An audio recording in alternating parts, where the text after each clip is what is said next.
Graça e paz, meus irmãos, tudo bem com vocês? Mais uma semana nós aqui, não é verdade? Que bom que nós temos esse canal, esse meio de podermos estudar um pouco a palavra do Senhor. Eu havia dito na semana passada que hoje nós falaríamos sobre a culpa, mas tem uma aula antes desse de falar sobre a culpa. Hoje nós vamos falar sobre a procrastinação. Eu sou Tânia Forceto, sou membro da Primeira Igreja Batista de Santo André e sou professora da Escola Bíblica lá da nossa igreja. Nós estamos estudando então a graça que cura nesse semestre. Antes da gente dar continuidade à aula, eu gostaria que você visse um vídeo bem pequenininho aí, uns 4 minutinhos, e depois a gente volta a conversar. Quase todo mundo enrola para terminar as coisas. Mas mesmo que pareça inofensiva para alguns, a procrastinação pode ser um problema para muitos que gostariam de ser mais produtivos.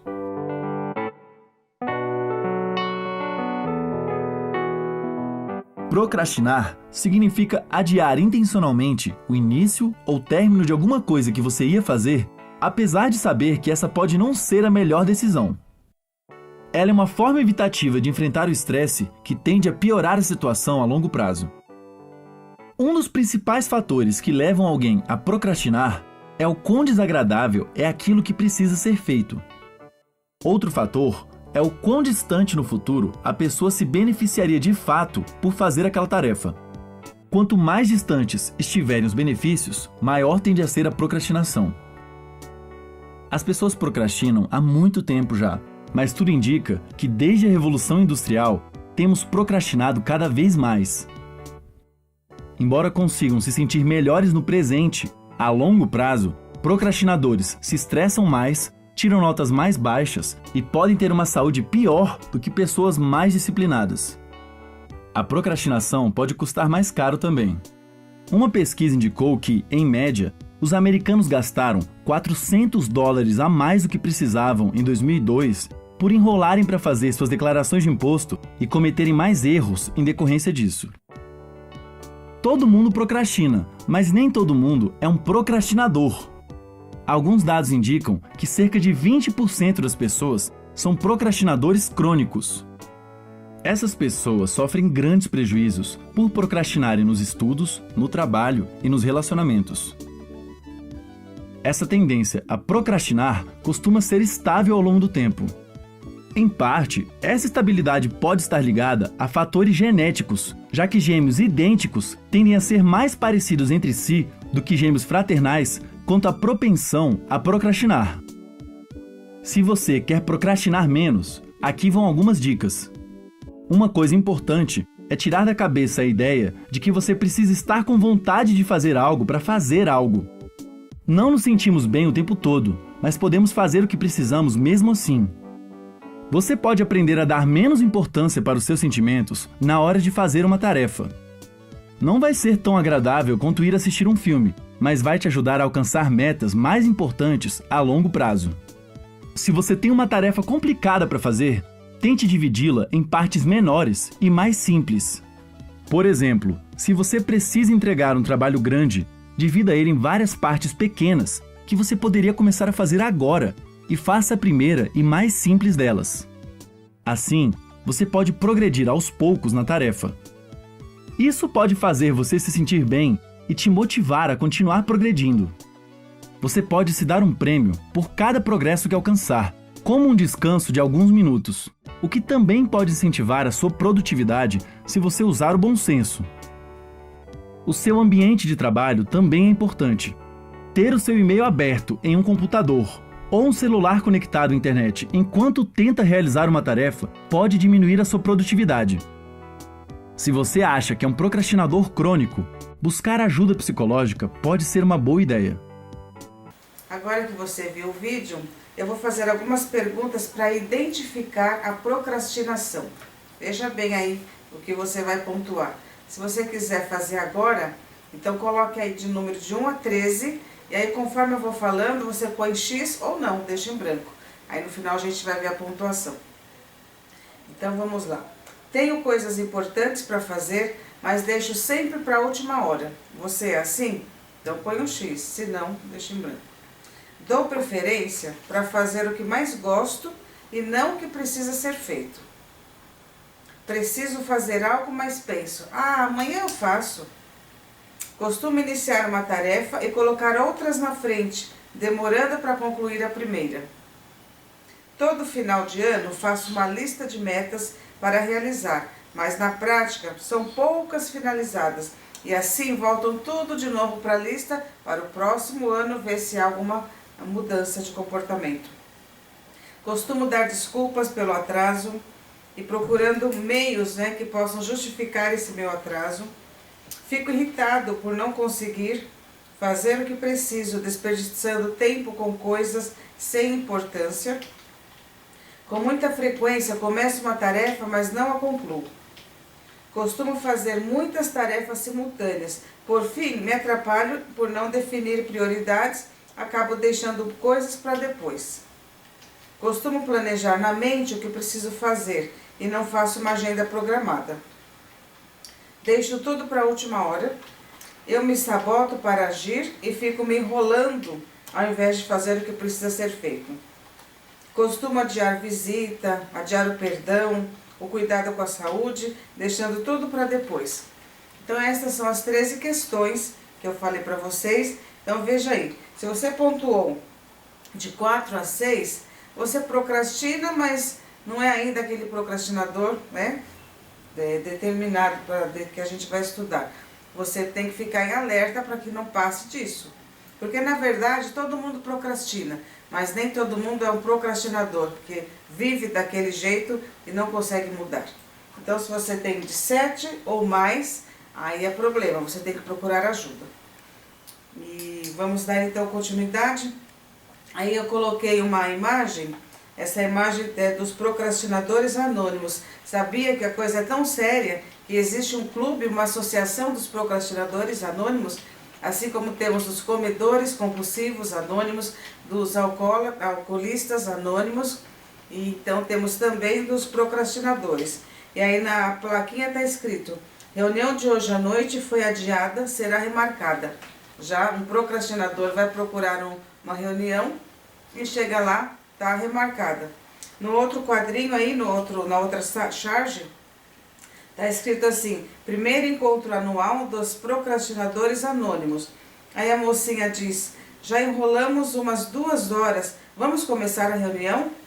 Aí o rapaz, vamos esperar só mais 5 minutinhos? E assim vai protelando, vai protelando. São 2 charges engraçadinhas, mas elas tratam de um tema muito sério, que é o que a gente está tratando hoje, a procrastinação. Na verdade, o tempo ele é implacável, ele não para, os minutos, as horas passam voando, que é o que nós mais ouvimos hoje, O tempo passa muito rápido. E aí nós precisamos terminar algumas tarefas, e aí às vezes a gente fala, mas tem tempo para isso, tem muito tempo ainda para fazer, e aí os dias vão passando. Aí, na véspera de entregar o trabalho, de terminar determinada tarefa, fica todo atrapalhado, nervoso, irritado e os outros que estão também ao seu redor sofrem com isso, porque às vezes até precisam dessa pessoa e essa pessoa está lá ocupada fazendo uma coisa que já deveria ter sido feita. Então veja que o negócio é assim, é enrolado para a pessoa e para quem está perto também. E aí quando a gente termina esse trabalho, não ficou tão bom quanto se tivesse feito com antecedência. E aí vem às vezes a culpa, vem vergonha, vem alguns sentimentos ruins. A pessoa fica ali irritada, fica achando que poderia ter feito melhor, que ela não vai mais procrastinar. Na verdade o ciclo vai assim, enrolado. Aqui nós temos aí também mais uma charge e mostra os estágios da procrastinação. Primeiro estágio é o da falsa segurança. O que é isso? Isso não é problema por algum tempo. Vou relaxar. Por enquanto eu tenho tempo, Vamos lá descansar, relaxar, porque por enquanto ainda eu tenho muito tempo. Aí depois vem o segundo estágio. O segundo estágio é o estágio da preguiça. Talvez eu devesse dar uma olhadinha naquela lição que eu tenho para fazer, naquela leitura, naquela tarefa. Aí, não vou fazer isso agora não. Terceiro estágio é o estágio das desculpas. Eu estou muito ocupado agora, estou muito ocupado. Aí alguém está lá solicitando ajuda, apenas um intervalinho, só um pouquinho. Não, estou muito ocupado. Aí quarto passo é a negação. Ainda tenho tempo, estou fazendo ali ocupada, mas ainda tenho tempo.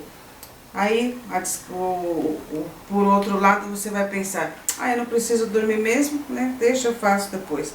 E aí, por fim, vem a crise. Tem aquela história de você falar, se prometer para você mesma, eu nunca mais vou fazer isso. Agora eu vou fazer tudo na hora certa do dia para entregar, até com antecedência.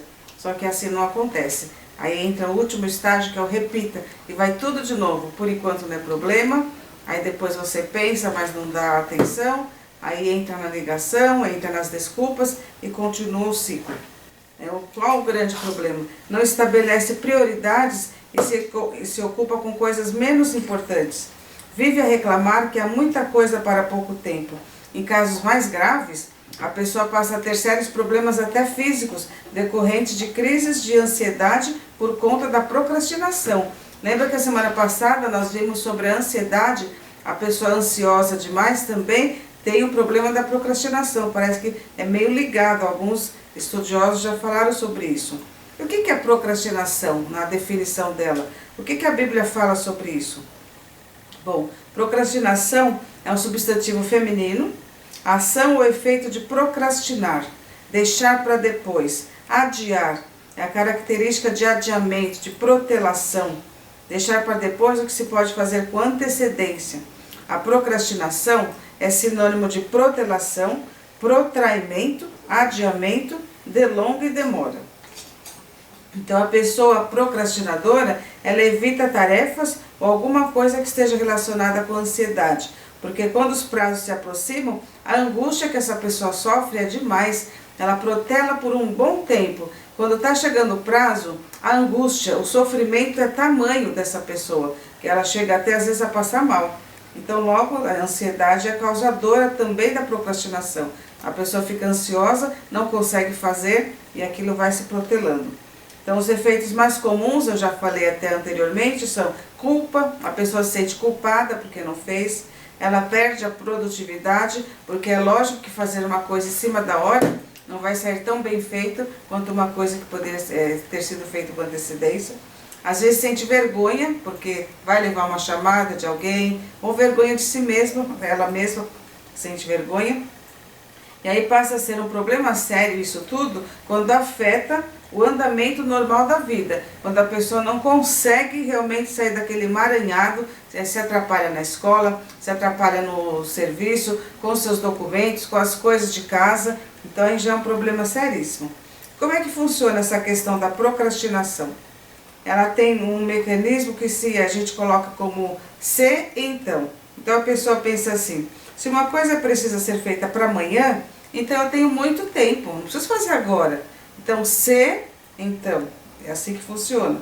Se eu estou atrasado, então eu negligenciarei as demais responsabilidades. Olha, eu estou atrasado para entregar esse trabalho. Então, se a minha função é lavar a louça, não vou lavar, vou deixar de lado porque a minha função é esta. Eu tenho que fazer isso repetido, que já deveria ter sido pronto, estado pronto. Se terminei um grande ou difícil trabalho, então eu vou me recompensar por isso. Então a procrastinação ela funciona muito com esse se então. E também tem uma outra coisa, a lei de Parkinson. Essa lei diz que o trabalho fica muito grande quando se tem muito tempo para executar. Então se eu tenho um trabalho para entregar dia 25 de maio, de hoje até dia 25 de maio tem bastante tempo, né? Uma semana, um pouquinho mais. Então se eu começar a fazer agora, o trabalho vai ficar muito extenso, porque todo dia eu vou ter que mexer naquilo. Na verdade, não é bem assim que funciona, mas para o procrastinador, na cabeça dele, sim. Por este raciocínio, então, a pessoa pensa, por que eu vou gastar uma semana inteira para fazer uma tarefa, se eu posso gastar apenas uma noite e alcançar o mesmo resultado? Este argumento pode parecer interessante, mas será que glorifica a Deus? Será que Deus se agrada dessa motivação? Aí tem um outro ponto que a gente pode ver dentro o que é procrastinação, como funciona, a questão de procrastinar ou remir o tempo. Paulo, em Efésios 5, 15 e 16, fala que nós devemos remir o tempo, aproveitar o tempo, porque os dias são difíceis, são maus. Então, para o procrastinador, o adiamento, a delonga, é entendido como ausência, ou seja, falta de trabalho árduo. Mas, na verdade, não foi isso que faltou. Faltou a sabedoria para administrar o tempo, para fazer as coisas que precisavam com antecedência. O tempo que deveria ser gasto com as responsabilidades são gastos com outras atividades do dia a dia, às vezes até necessárias, mas se a gente tem uma responsabilidade, nós temos que administrar isso com sabedoria para dar tempo de fazer aquelas e esta, né?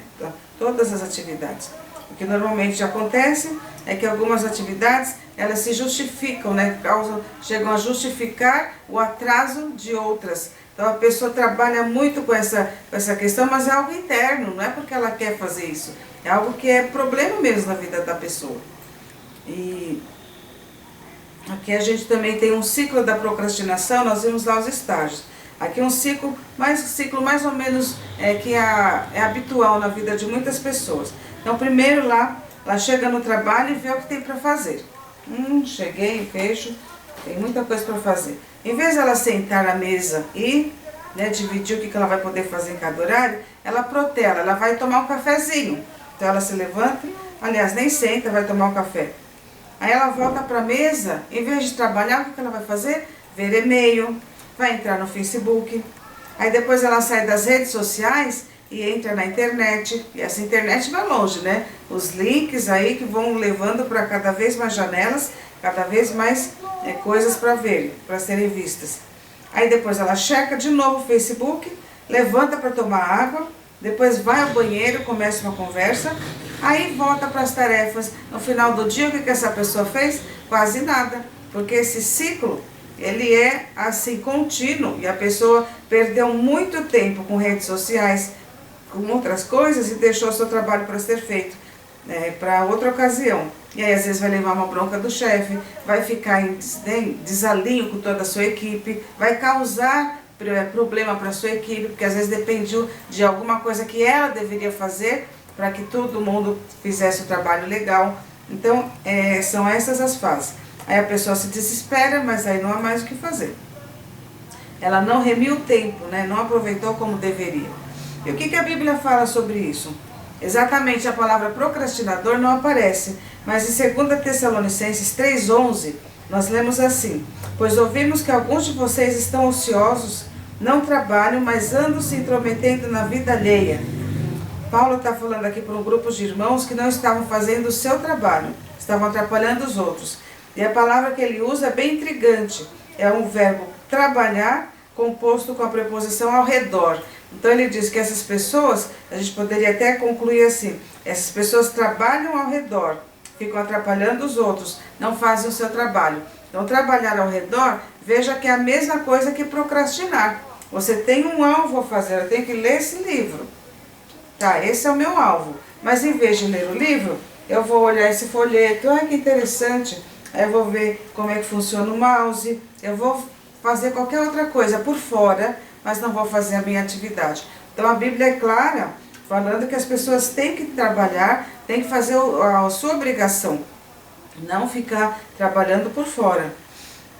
Então se ocupar as coisas ao redor não é legal, a menos que você esteja fazendo alguma coisa porque Deus te chamou para fazer, aí se não for isso você vai estar procrastinando. O maior problema da ansiedade que procrastina é a ansiedade pela vida. Então as pessoas também estão gastando muito tempo procurando dietas milagrosas, procurando cirurgias, procurando coisas para a sua saúde. Isso também faz perder muito tempo. Mas não é importante cuidar da saúde? Sim, é importante cuidar da saúde, mas não o desequilíbrio de ficar perdendo tanto tempo que acaba atrapalhando outras coisas na vida das pessoas. Então, Jó 14,5 fala que nós não podemos acrescentar nenhum segundo na nossa vida. Nossos dias já estão determinados. Então não adianta ir ficar correndo atrás de todas essas coisas, buscando, querendo viver o dia de amanhã, preocupado com o dia de amanhã, sendo que não está fazendo o que é para hoje, para ser feito hoje. Deus não procrastina, a gente vê muito pelo contrário, um Deus que está sempre pronto para nos ouvir, para nos atender, um Deus que está ali disposto. No Salmo 121, 3 e 4, diz assim, não permitirá que os teus pés vacilem, porque não dormitará aquele que te guarda. É certo que não dormita, nem dorme o guarda de Israel. No Salmo 46, 1 diz que Deus é o nosso refúgio, fortaleza, socorro presente nas tribulações. Em Isaías 58:9, nós vemos que o caráter de Deus é sempre disposto a nos atender, a nos abençoar. Diz assim: aí sim você clamará ao Senhor e Ele responderá. Você gritará por socorro e Ele dirá: aqui estou. Se você eliminar do seu meio o jugo opressor, o dedo acusador e a falsidade do falar. Então, o nosso Deus é um Deus que não procrastina. Ele faz o que tem que ser feito, Ele está sempre pronto para nos abençoar, para nos ajudar. E sabe quem é o maior exemplo para nós de não procrastinador? É Jesus. Jesus, Ele não procrastinou em nada, Ele deu o maior exemplo para nós. Na cruz Ele falou: está consumado. O que Deus deu para Ele como missão, Ele fez durante os 3 anos lá, cumpriu seu ministério, preparou 12 pessoas, no final das contas só 11 seguiram adiante, mas Ele preparou tudo, fez o que tinha que ser feito. E olha que não foi por falta de algum discípulo chegar nele e falar que não, imagina que ele não tinha que se entregar, que não era bem assim, que era para ele, imagina, não fala isso de você mesmo. E no final das contas ele sempre deixou de lado esses comentários e ia resoluto fazer aquilo que Deus já tinha determinado para ele. Tem um versículo lá que Lucas 9:51, que está descrito assim: Jesus partiu resoluto para Jerusalém. Então a pessoa determinada, eu tenho que fazer isso, eu vou fazer isso, porque o tempo se aproximava. Para Judas também Jesus falou: o que tens de fazer, faz-o depressa, ou seja, não procrastine. Você tem que fazer isso, vai e faz logo. Então Jesus, ele nos dá um grande exemplo de não ser procrastinador. Ajuda para quem procrastina. Como é que a gente pode ajudar essas pessoas? Há esperança para os procrastinadores. Esse ciclo de deixa para depois, corre para fazer, não dá mais tempo, não fica bem feito, vergonha, culpa, tristeza e tudo de novo, deixa para depois, corre para fazer, não dá tempo, não fica bem feito, vergonha, culpa, tristeza, tudo isso pode ser quebrado. Mas não é uma coisa que é tão fácil, né? Mas dá para se corrigir dessa questão aí. Precisa ponderar as consequências que a procrastinação causa. Então veja bem, eu tenho que fazer tal coisa. Quando eu pensar em procrastinar, eu devo pensar nas consequências. Se eu não fizer agora, o que vai ocasionar? O que eu vou ter de trabalho ali, ou de consequência negativa?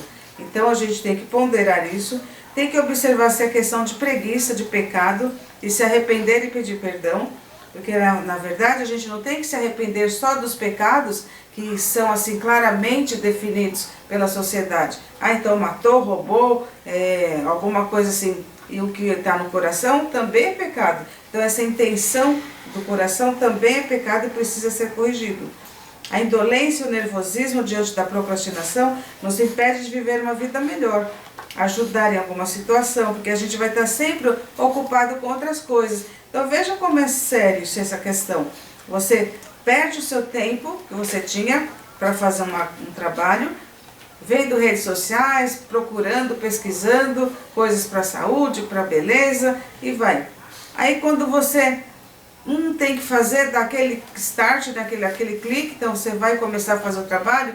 Nesse meio tempo que você vai fazer o seu trabalho, outras coisas que você poderia ajudar, você não ajuda, porque é lógico, você tem uma obrigação ali. Mas por que não vai poder ajudar? Porque não fez na hora certa, deixou para depois e aí não podem contar com você naquela questão. Em Mateus 5,37, Jesus diz que a nossa palavra tem que ser sim, sim, não, não. Se nós dissermos que vamos fazer alguma coisa e vamos fazer bem feito, então essa é a nossa palavra. Senão o que passar disso é de procedência maligna. As prioridades de um cristão que não quer procrastinar são Deus, família, o seu trabalho e aí o seu ministério, a obra do Senhor. Nesse meio tempo, tem que ter a oração, tem que ter o descanso, a boa alimentação, a diligência para fazer o que se comprometeu a fazer. Então isso tudo é o cristão que não quer procrastinar, ele coloca as prioridades certas e obedece, segue à risca essas prioridades. E não devemos desviar o nosso foco de alguma coisa até que a gente tenha terminado aquilo. Eu comecei a ler, eu tenho que ler isso para amanhã, então eu vou ler enquanto eu não terminar e não vou parar de ler. É lógico que para as necessidades básicas, ir ao banheiro que precisa, se alimentar, mas não vai ficar perdendo tempo com outras coisas, essa é a questão. Aí você também tem que descobrir a satisfação do trabalho terminado. Quando você consegue terminar um trabalho, é uma satisfação tão grande, né? Desde que não seja nesses esquemas aí de sufoco, mas no tempo normal.